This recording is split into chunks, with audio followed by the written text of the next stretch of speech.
Dear students, ఈరోజు మనము vocational కోర్సులో ఉన్నటువంటి సెరికల్చర్ సబ్జెక్ట్ గురించి కొన్ని నిమిషాలు మనం డిస్కస్ చేస్తాము. అందులో ఇంటర్మీడియట్లో first year, second year 2 years ఉన్నాయి కదా. అందులో సెకండ్ ఇయర్ ఉన్నటువంటి సిలబస్ గురించి డిస్కస్ చేస్తాము. మనకు 3 పేపర్లు ఉంటాయి. అందులో సబ్జెక్టు పేపర్ 1, పేపర్ 2, పేపర్ 3 ఉంటాయి. తర్వాత ఫస్ట్ ఇయర్లో మీరు చదివినట్లుగా జిఎఫ్సి, ఇంగ్లీష్ అనే సబ్జెక్టులు కూడా ఉంటాయి. మనకు జిఎఫ్సి కూడా 50 మార్క్స్ ఉంటుంది, ఇంగ్లీష్ కూడా 50 మార్క్స్ ఉంటుంది. మన సబ్జెక్ట్స్ కూడా 50 మార్క్స్ ఉంటుంది. ఈచ్ సబ్జెక్టు 50 మార్క్స్ ఉంటుంది. అందులో పేపర్ 1 మనం చూసినట్లయితే మనకు సెరీ బయోటెక్నాలజీ అండ్ ఫార్మ్ మేనేజ్మెంట్ అనే సబ్జెక్ట్ ఉంటుంది. మరి రెండో పేపర్లో మనకేముంటుందంటే సిల్క్వామ్ సీడ్ టెక్నాలజీ ఉంటుంది. మూడో పేపర్లో పోస్ట్ కకున్ టెక్నాలజీ ఉంటుంది. ఈ 3 పేపర్లు మనకు ఉన్నటువంటి సిలబస్, అందులో ఉన్నటువంటి important questions, 2 marks questions, SA questions ఒకసారి డిస్కషన్ చేసుకుందాము. ప్రతి ఒక్కరూ మనకు నేను చెప్పబోయే ప్రతి క్వశ్చన్స్ను మీరు జాగ్రత్తగా కేర్ఫుల్గా మీరు విన్నట్లయితే మీరు ఎగ్జామ్స్కి బాగా ప్రిపేర్ అయ్యి ఎగ్జామ్స్ చక్కగా వ్రాయగలరు. ఎలాంటి డల్ స్టూడెంట్స్ అయినా ఈ యొక్క సబ్జెక్ట్ని ఈజీగా మీరు రాయగలరు. ఇందులో 2 మార్క్స్ క్వశ్చన్స్ కూడా చూస్తాము, ఎస్ఏ క్వశ్చన్స్ చూస్తాము. పేపర్ 1లో ఉన్నటువంటి సిలబస్ చూసినట్లయితే మనకు 8 యూనిట్లు ఉంటాయి. ఆ 8 యూనిట్లో మనకు యూనిట్ 1, యూనిట్ 2, యూనిట్ 3, యూనిట్ 4 అట్లా 8 యూనిట్స్ ఉంటాయి లెసన్స్. ఫస్ట్ లెసన్లో మనం చూసినట్లయితే సెరీ బయోటెక్నాలజీ గురించి మనకి ఇందులో షార్ట్ క్వశ్చన్స్, ఎస్ఏ క్వశ్చన్స్ కూడా ఉంటాయి. తర్వాత సెకండ్ లెసన్ సైటాలజీ మరియు మల్బరీ యొక్క అనాటమీ గురించి ఉంటుంది. మరి మూడో లెసన్లో ఫామ్ మేనేజ్మెంట్ ఉంది. ఫామ్ యొక్క మెలకలు, క్షేత్రం అంటారు. అదేవిధంగా యూనిట్ 4లో మల్బరీ యొక్క డిసీజెస్, మల్బరీ మొక్కలకు వచ్చే వ్యాధులు, అది రూట్ వలన, కాండం వలన, తర్వాత దానికి వచ్చేటువంటి లీఫ్లో ఉండేటువంటి డిసీజ్, పెస్ట్ గురించి మనము లెసన్లో చూస్తాం. మల్బరీ పెస్ట్ అంటే మల్బరీకి వచ్చేటువంటి పీడల గురించి మనము 5th లెసన్లో మనము డిస్కస్ చేస్తాము. 6th లెసన్లో ఎస్టిమేషన్ ఆఫ్ లీఫ్ ఈల్డ్ ఆ లెసన్ చూస్తాము. తర్వాత 7th లెసన్లో establishment and maintenance of chawki garden దాని గురించి మనము డిస్కస్ చేస్తాం ఈ లెసన్లో. మళ్ళీ 8th లెసన్లో economic of mulberry cultivation, mulberry యొక్క మొక్కలను సాగుదల చేయడానికి కావాల్సినటువంటి ఆర్థిక అంశాల గురించి మనము 8వ లెసన్లో చూస్తాము. అదేవిధంగా పేపర్ 2 మనం చూసినట్లయితే సిల్క్వామ్ సీడ్ టెక్నాలజీ, ఇందులో కూడా మనకు 8 లెసన్లు ఉంటాయి. యూనిట్ 1లో చూసినట్లయితే systematic position of Bombyx mori, morphology of silkworm life cycle ఉంటుంది 2వ లెసన్లో పేరెంటల్ రేసెస్ ఉంటాయి, అంటే తల్లి జాతులు ఉంటాయి. 4వ లెసన్లో గ్రైనేజ్ ఎక్విప్మెంట్, గ్రైనేజ్ యొక్క పరికరాలు ఉంటాయి, గ్రైనేజ్ యొక్క ఆపరేషన్స్ ఉంటాయి, గ్రైనేజ్లో జరిగినటువంటి పనుల గురించి, మరి సీడ్ ప్రొటెక్షన్, పట్టుగుళ్ళ యొక్క విత్తన యొక్క ఉత్పత్తి ఉంటుంది. తర్వాత ఆమ్ల చికిత్స మరియు హైబర్నేషన్స్, ఎగ్స్ గురించి ఉంటుంది యూనిట్ 7లో. యూనిట్ 8లో అయితే సీడ్ ఎకనామిక్ గురించి కూడా ఉంటుంది. అదేవిధంగా పేపర్ 3లో చూసినట్లయితే రీలింగ్ టెక్నాలజీ, పోస్ట్ కకున్ టెక్నాలజీ అని కూడా అంటారు. ఈ పేపర్లో మనకు యూనిట్ 1 నుంచి 8 లెసన్స్ ఉంటాయి. ఫస్ట్ లెసన్లో మనకు సిల్క్ రీలింగ్ ఇండస్ట్రీ ఉంటుంది. సెకండ్ లెసన్లో కకున్ యొక్క quality, good quality are physical are commercial, భౌతిక లక్షణాలు మరి వాణిజ్య లక్షణాల గురించి మనము డిస్కస్ చేస్తాము. తర్వాత థర్డ్ లెసన్లో కకున్ యొక్క మార్కెట్, పట్టుగులను ఏ విధంగా మార్కెట్లో అమ్ముతారో మొదలైన విషయాలన్నీ కూడా థర్డ్ లెసన్లో ఉంటాయి. 4th లెసన్లో కకున్ యొక్క స్టైఫిలింగ్, పట్టుగులను ఏ విధంగా మనము స్టైఫిలింగ్ చేస్తామో, ఆవిరిలో ఏ విధంగా వాటిని కుక్ చేస్తామో మొదలైన విషయాలు కూడా ఉంచి 3rd యూనిట్లో చూస్తాము. అదేవిధంగా 5th లెసన్లో చూసినట్లయితే కకున్ యొక్క బ్రషింగ్, మరియు 6th లెసన్లో రీలింగు, 7th లెసన్లో రా సిల్క్ యొక్క టెస్టింగ్ ఉంటుంది. తర్వాత 8th లెసన్లో రీలింగ్ యొక్క ఎకనామిక్స్, రీలింగ్ యొక్క ఆర్థిక అంశాలు, మరి యూనిట్ 9లో చూస్తే పట్టు దారాలకు ఏ విధంగా డైయింగ్ చేస్తారో సిల్క్ దారానికి మొదలైన విషయాలన్నీ కూడా 3rd పేపర్లో ఉంటాయి. ఈ విధంగా మనము చూసినట్లయితే మనము ఒక్కొక్క పేపర్లో మనం ఉన్నటువంటి ఇంపార్టెంట్ క్వశ్చన్స్, అందులో ఉన్నటువంటి 2 మార్క్స్ మరియు ఎస్ఏ క్వశ్చన్లు మనం చూసినట్లయితే మనకు ఫస్ట్ లెసన్లో సెరీ బయోటెక్నాలజీ అనేది మనకు ఫస్ట్ లెసన్లో ఉంది పేపర్ 1లో. ఇందులో అంత బయోటెక్నాలజీ అనేది సిల్క్వామ్లో ఏ విధంగా చేస్తారు, మరి కకున్లో ఏ విధంగా చేస్తారు, మల్బరీ ప్లాంట్లో ఏ విధంగా చేస్తారు, టిష్యూ కల్చరు, మరి తర్వాత కల్చర్ మీడియా మొదలైన విషయాలు, తర్వాత ల్యాబ్లో ఉండే ఎక్విప్మెంట్స్, ప్లాంట్ బయోటెక్నాలజీ, తర్వాత అనిమల్ బయోటెక్నాలజీ, టిష్యూ కల్చర్, తర్వాత application of animal tissue culture, ఇవన్నీ కూడా మనకు పేపర్ 1లో ఉన్నటువంటి ఫస్ట్ లెసన్లో ఉంటాయి. తర్వాత మనకు ఇందులో తెలుగు మీడియం, ఇంగ్లీష్ మీడియం ఉన్నాయి కాబట్టి మీకు 2 మీడియంలో ఉన్నటువంటి క్వశ్చన్ ఆన్సర్స్ చెప్తాను. ఫస్ట్ లెసన్లో మనకు చూసినట్లయితే మనకు ఫస్ట్ క్వశ్చన్ అడిగేది డిఫైన్ బయోటెక్నాలజీ అనగానేమి అని అడుగుతాడు. తర్వాత డిఫైన్ టిష్యూ కల్చర్, కణజాల అవయము అంటే కణజాల వర్ధనము అంటే ఏమిటి అడుగుతూ ఉంటాడు. తర్వాత what is plant tissue culture, animal tissue culture అనే వాటి గురించి అడుగుతాడు. ప్లాంట్లో, అనిమల్లో ఉండేటువంటి టిష్యూ కల్చర్, కణజాల అవయవ వర్ధనం గురించి అడుగుతూ ఉంటాడు.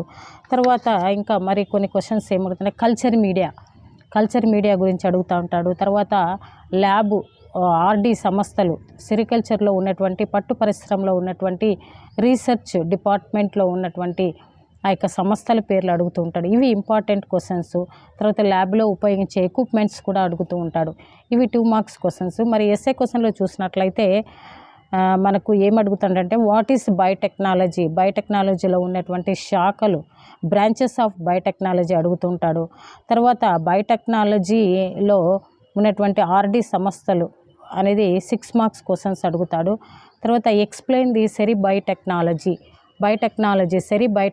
గురించి అందులో కకున్లో, మరి ప్లాంటులో, తర్వాత ఆ యొక్క వాటి గురించి ఈ యొక్క క్వశ్చన్స్లో అడుగుతూ ఉంటాడు. ఇవి important questions.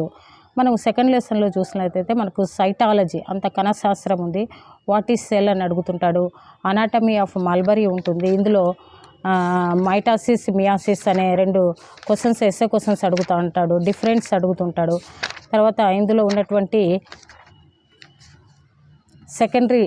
Secondary route, stem, తర్వాత లీఫ్ గురించి అడుగుతుంటాడు. అనాటమీ ఆఫ్ మల్బరీ లీఫ్ గురించి అడుగుతూ ఉంటాడు. ఇవి ఇందులో ఉన్నటువంటి 2 మార్క్స్ క్వశ్చన్స్ చూసినట్లయితే వాట్ ఈస్ సెల్, కణం అంటే ఏమిటి అడుగుతూ ఉంటాడు. తర్వాత వాట్ ఈస్ మైటాసిస్ సమవిభజన అంటే ఏమిటి, మియాసిస్ క్షేకరణ విభజన అంటే ఏమిటి, తర్వాత కైనసిస్, డిప్లోటిన్ సెల్లులో జరిగేటువంటి సెల్ డివిజన్ గురించి అడుగుతుంటాడు. What is interphase, what is genetics, ఈ మొదలైన క్వశ్చన్స్ 2 మార్క్స్కి అడుగుతూ ఉంటాడు. తర్వాత what is difference between mitosis, meiosis, క్షేకరణ విభజనకు సమవిభజనకు ఉండేటువంటి మధ్య తేడాలు అడుగుతూ ఉంటాడు.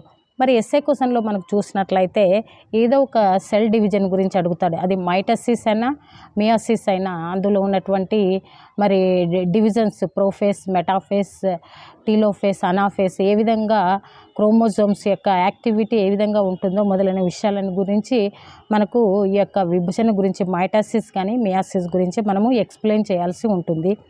అదేవిధంగా మీకు ఆర్గానిల్స్, సెల్స్ గురించి అడుగుతాడు. ఫంక్షన్స్, సెల్స్లో ఉన్నటువంటి వేరియస్ సెల్స్, వాటి యొక్క ఫంక్షన్స్ గురించి డయాగ్రామ్ అడుగుతూ ఉంటాడు. అదేవిధంగా మీకు primary root and secondary root గురించి, ఏకదళ బీజ వేరు, ద్విదళ బీజ వేరు గురించి, మల్బరీలో ఉన్నటువంటి అనాటమీ గురించి అడుగుతుంటాడు, అంతర్నిర్మాణ శాస్త్రం గురించి. తర్వాత 3వ యూనిట్లో మనం చూసినట్లయితే ఫామ్ మేనేజ్మెంట్, వాట్ ఈస్ ఫామ్లో ఉన్నటువంటి టైప్స్ అడుగుతూ ఉంటాడు. మనకు 3వ లెసన్లో చూసినట్లయితే దీంట్లో కూడా కొన్ని ఇంపార్టెంట్ 2 మార్క్స్ క్వశ్చన్స్ ఉన్నాయి. అవేమంటే మెన్షన్ ఫామ్ సిస్టమ్, ఫామ్లో ఉన్నటువంటి క్షేత్రంలో ఉన్నటువంటి రకాలు, తర్వాత labours, how many types of labours, కూలీల యొక్క రకాలు అడుగుతుంటాడు. తర్వాత డిఫరెంట్ టైప్స్ ఆఫ్ ఫామ్స్ అడుగుతుంటాడు. అంతేకాక మరి లేబర్ యొక్క టైప్స్ కూడా అడుగుతూ ఉంటాడు. డిఫరెంట్ టైప్స్ ఆఫ్ ఫామ్స్ ఇవి 2 మార్క్స్ ఇంపార్టెంట్ క్వశ్చన్స్. మరి ఎస్ఏ క్వశ్చన్లో అడిగినట్లయితే మీకు మనకి ఎక్కువగా write about the measures in labour management, కూలీల యొక్క నిర్వహణ గురించి అడుగుతూ ఉంటాడు. తర్వాత ఫామ్ రికార్డ్స్, ఫామ్లో మెయింటైన్ చేసినటువంటి రికార్డ్స్ ఏమేమి ఉన్నాయో, నామినల్ రిజిస్టర్స్, తర్వాత అందులో ఉన్నటువంటి రికార్డ్స్ గురించి, తర్వాత క్లైమేటిక్ రిజిస్టర్స్ గురించి, తర్వాత ఇంకా ఏం క్వశ్చన్ అడుగుతుంటే describe the procedure of the mulberry nursery గురించి, what is nursery, how to prepare the nursery bed, nursery యొక్క మడిని ఏ విధంగా తయారు చేస్తారు మొదలైన విషయాలన్నీ కూడా మనకు ఎస్ఏ క్వశ్చన్స్లో అడుగుతుంటాడు. తర్వాత మల్బరీ డిసీజెస్ చూసినట్లయితే ఇందులో లీఫ్లో, రూట్లో, స్టెమ్లో ఉండేటువంటి డిసీజెస్ అడుగుతాడు, కాజల్ ఏజెంట్ అడుగుతుంటాడు, వ్యాధికారక జీవాలు, తర్వాత నివారణ చర్యలు, సిమ్టమ్స్ మొదలైన విషయాలన్నీ కూడా, కెమికల్ మెథడ్స్, బయాలజికల్ మెథడ్స్, అందులో ఉన్నటువంటి ఇంపార్టెంట్ క్వశ్చన్స్ ఎక్కువగా అడుగుతుంటాడు. తర్వాత మనకు ఇంకా లీఫ్లో ఉన్నటువంటి how many types of diseases mulberry లీఫ్లో, తర్వాత ఫంగల్ డిసీజెస్ గురించి, తర్వాత లీఫ్ స్పాట్ గురించి, లీఫ్ బ్లైట్ గురించి, తర్వాత రూట్ నాట్ వేరు ముడి గురించి అడుగుతుంటాడు, మల్బరీ వేరుకు వచ్చేటువంటి ముడి వ్యాధి, తర్వాత స్టెమ్ క్యాంకర్ స్టెమ్కి వచ్చినటువంటి పుండు తెగుల వ్యాధి గురించి, లీఫ్ రస్ట్ ఆకుకు వచ్చే రస్ట్ గురించి, తర్వాత లీఫ్లో డెఫిషియన్సీ ఆఫ్ సిమ్టమ్స్ వాటి గురించి అడుగుతుంటాడు. తర్వాత ప్లాంట్ న్యూట్రిషన్స్ అడుగుతుంటాడు, మొక్కలలో కొన్ని పోషకాలు లోపిస్తే వాటి వలన వచ్చేటువంటి డెఫిషియన్సీ గురించి కూడా అడుగుతూ ఉంటాడు. తర్వాత జింక్ డెఫిషియన్సీ అడుగుతుంటాడు. తర్వాత ఫాస్ఫరస్ లోపిస్తే లీఫ్లో కానీ ప్లాంట్లో జరిగేటటువంటి డెఫిషియన్సీ గురించి అడుగుతుంటాడు. ఇవన్నీ కూడా మనకు 2 మార్క్స్కి అడిగే క్వశ్చన్స్. ఎస్ఏ క్వశ్చన్స్లో మనం చూసినట్లయితే రూట్ గురించి, white root rot, violet root rot, తెల్ల వేరుకుళ్ళ వ్యాధి, తర్వాత ఊదా రంగు వేరుకుళ్ళ వ్యాధి ఎక్స్ప్లెయిన్ చేయమని అడుగుతుంటాడు. తర్వాత పౌడరీ మెల్డ్యూ ఆకులకు వచ్చే బూడిద తెగులు గురించి అడుగుతుంటాడు. తర్వాత ఇంకా ఏ క్వశ్చన్స్ అడుగుతుంటే రూట్లోనే వేరుముడి వ్యాధి కూడా ఎక్స్ప్లెయిన్ చేసి దాని యొక్క డయాగ్రామ్ అడుగుతూ ఉంటాడు. తర్వాత మెయిన్ ప్లాంట్కు న్యూట్రిషన్స్ వలన వచ్చే డెఫిషియన్సీ కూడా అడుగుతుంటాడు, ఐరను, తర్వాత zinc, calcium, sulphur, potassium, phosphorus, calcium ఇవన్నీ లోపిస్తే తర్వాత ప్లాంట్లో జరిగేటువంటి డెఫిషియన్సీ గురించి కూడా అడుగుతూ ఉంటాడు. నెక్స్ట్ మనకు లీఫ్ తర్వాత మల్బరీలో ఉన్నటువంటి పెస్ట్ గురించి కూడా మనం చూసినట్లయితే ఇందులో పెస్ట్లు చాలా ఉన్నాయి. బీహార్ హెరీ క్యాటర్ పిల్లర్, తర్వాత వ్రింగ్లెస్ గ్రాస్ ఓపర్, తర్వాత జాసిడ్స్, తర్వాత బీటిల్స్ మొదలైన పెస్ట్ గురించి కూడా మనకు అడుగుతూ ఉంటాడు. ఇందులో డిఫైన్ పెస్ట్, తర్వాత హాపర్ బర్న్ అంటే ఏమిటి, టుక్రా డిసీజ్ అంటే ఏమిటి, 2 మార్క్స్ కడివి, name the some mulberry pest గురించి అడుగుతుంటాడు.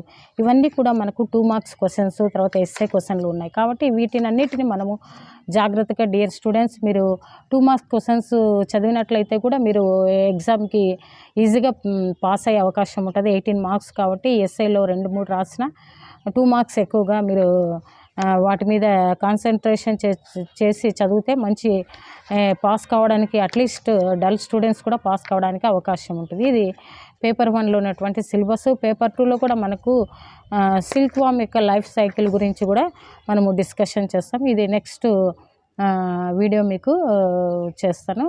ఇంతటితో ఈ పేపర్ 1 సిలబస్ మీకు ముగిస్తున్నాను.